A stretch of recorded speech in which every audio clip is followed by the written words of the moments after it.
السلام علیکم ورحمۃ اللہ وبرکاتہ۔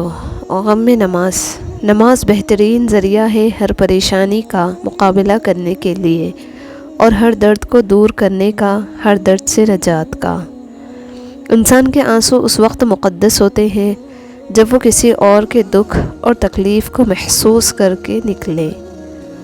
جو تمہاری خاموشی سے تمہاری تکلیف کا اندازہ نہ کر سکے، اس کے سامنے زبان سے اظہار کرنا صرف لفظوں کو ضائع کرنا ہے۔ جب بول کر ہی احساس دلانا ہو تو گونگے بن جانا ہی بہتر ہے۔ اور اگر اللہ لوگوں کے کرتوتوں پر ان کی فوراً پکڑ کرنے لگتا تو اس زمین پر کوئی جاندار نہ چھوڑتا۔ زمین سے زیادہ خزانے آسمان پر ہے، پھر بھی تیاری ساری کی ساری زمین پر رہنے کی، کیا یہ خسارے کا سودا نہیں؟ خود اچھے بن جاؤ، زندگی کو اچھے لوگوں کی تلاش میں نہ گزار دو، بلکہ خود اچھے بن جاؤ، شاید کسی کی تلاش پوری ہو جائے۔ ایمان ایک ہی چیز کا نام نہیں، بلکہ اس کی کچھ اوپر 70 قسمیں ہیں، جن میں ایک اعلیٰ قسم گواہی کلمہ طیبہ کی ہے اور ادنیٰ قسم راہ میں سے ایذا کو دور کر دینا ہے۔ درد تو صرف وہی دیتے ہیں جنہیں ہم اپنا کہتے ہیں، ورنہ غیر تو دھکا لگنے پر بھی معافی مانگ لیا کرتے ہیں۔ آپ کا بہت بڑا سرمایہ وہ لوگ ہیں جو آپ کی غیر موجودگی میں اپنے رب سے دعاؤں میں آپ کے لیے خیر مانگتے ہیں۔ جب ہم حب دنیا کا شکار ہوتے ہیں تو ابلیس ہمارے قلب پر قبضہ کر لیتا ہے اور ہمیں نا امیدی و مایوسی کا شکار کر دیتا ہے۔ 3 چیزیں کبھی واپس نہیں آتی: بولے گئے الفاظ، گزرا ہوا وقت اور ٹوٹا ہوا بھروسہ۔ جب ہم اپنے خدا کے سامنے توبہ کرتے ہیں تو نہ صرف ہماری توبہ قبول ہو جاتی ہے بلکہ ہم بھی قبول ہو جاتے ہیں اور زندگی آسان ہو جاتی ہے۔ مایوس تو وہ ہوتے ہیں جن کے پاس کچھ نہیں ہوتا، تمہارے پاس تو بادشاہوں کا بادشاہ ہے، وہ جو بہترین مددگار ہے۔ ممکن ہے جو تم مانگ رہے ہو اس آزمائش کے بعد وہی تمہارا صلہ ہو۔ مایوسی کا ایک بڑا سبب غلط لوگوں کی صحبت ہے جو انسان کو سراسر گمراہی کی جانب گامزن کر دیتی ہے۔ کچھ یوں حفاظت کرتی ہے ماں باپ کی دعائیں کروائی نہیں جاتی، دعائیں لی جاتی ہیں، کسی کا مشکل وقت میں ساتھ دے کر تو کسی کی مسکراہٹ کی وجہ بن کر۔ ہماری زندگی کی پہلی اور آخری کامیابی نماز ہے، جو زندگی میں بھی ساتھ دے گی اور آخرت میں بھی ساتھ دے گی۔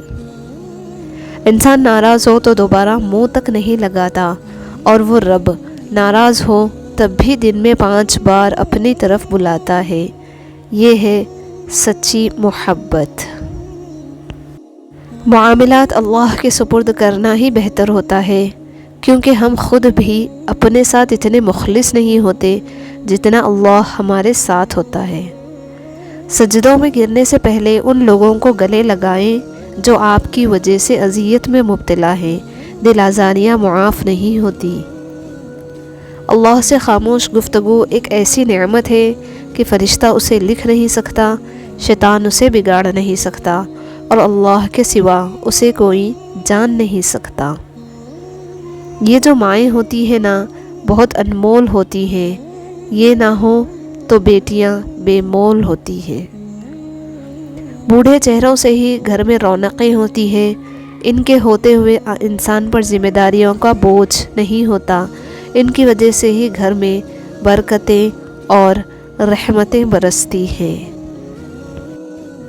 عمل کے بعد نتیجہ نیت کا نکلتا ہے اور لوگ سمجھتے ہیں کہ قصور قسمت کا ہے۔ کوئی تمہارا کردار اٹھا کر بیچ سڑک پر بھی لٹکا دے تو بھی یاد رکھو، وَتُعِزُّ مَن تَشَاءُ وَتُذِلُّ مَن تَشَاءُ۔ سارے جتن شکل کو سنوارنے کے لیے کیے جاتے ہیں، مجال ہے جو دل کے خالق کی طرف کسی کا دھیان جائے۔ حساب رکھا کریں۔ آج کل لوگ پوچھ لیتے ہیں کہ میرے لیے تم نے کیا ہی کیا ہے۔ جتنا زیادہ سوچو گے اتنی زیادہ اذیت میں رہو گے۔ یا تو اپنے آپ کو مضبوط کر لو یا مصروف کر لو۔ بات تو صرف چاہت اور احساس کی ہوتی ہے، ورنہ دوست اور دشمن ایک ہی حرف سے شروع ہوتے ہیں۔ جن راستوں پر چل کر رب کو کھویا تھا ان راستوں کو چھوڑ کر رب کو پا لے۔ بے شک اللہ کے بغیر ہم کچھ بھی نہیں ہیں۔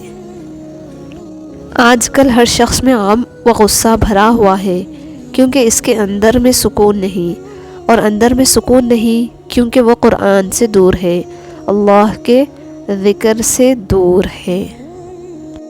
اللہ اپنی مرضی کے مطابق تمہارا نصیب لکھ چکا ہے، مگر ہو سکتا ہے کہ تمہاری چاہ کے صفحے پر اللہ نے یہ لکھا ہو کہ میری بھی وہی رضا ہے جو تمہاری رضا ہے۔ نہ عورت بری ہوتی ہے نہ مرد برا ہوتا ہے، برا صرف وہی ہوتا ہے جو اللہ رب العزت کی قائم کردہ حد کو ختم کرتا ہے۔ لوگوں کے پیچھے بھاگ کر دیکھو، ذلیل کر کے رکھ دیں گے۔ خدا کے پیچھے بھاگو، وہ تمہیں گرنے سے پہلے ہی تھام لے گا۔ زمانے کا کام ہے مشکل میں ڈالنا، اور اللہ کا کام ہے مشکلوں سے نکالنے کے لیے ہزار راستے نکالنا۔ بے شک برائی کے پیچھے بھلائی کرو کہ وہ بھلائی اس کو مٹا دے گی۔ اپنی آواز کو بلند نہ کرو، دانائی کو بلند کرو، کیونکہ پھول بادل کے گرجنے سے نہیں برسنے سے اگتے ہیں۔ تعمر ایک ہی سبق یاد رکھیے، تعلق اور عبادت میں نیت صاف رکھیے۔ زندگی میں بہترین رشتہ وہ ہوتا ہے جہاں ناراضگی کے بعد معمولی مسکراہٹ اور معذرت سے زندگی پہلے جیسی ہو جاتی ہے۔ اختلافات کے باوجود کسی سے عزت و احترام سے پیش آنا کمزوری نہیں بلکہ بہترین تربیت اور خاندانی ہونے کی نشانی ہے۔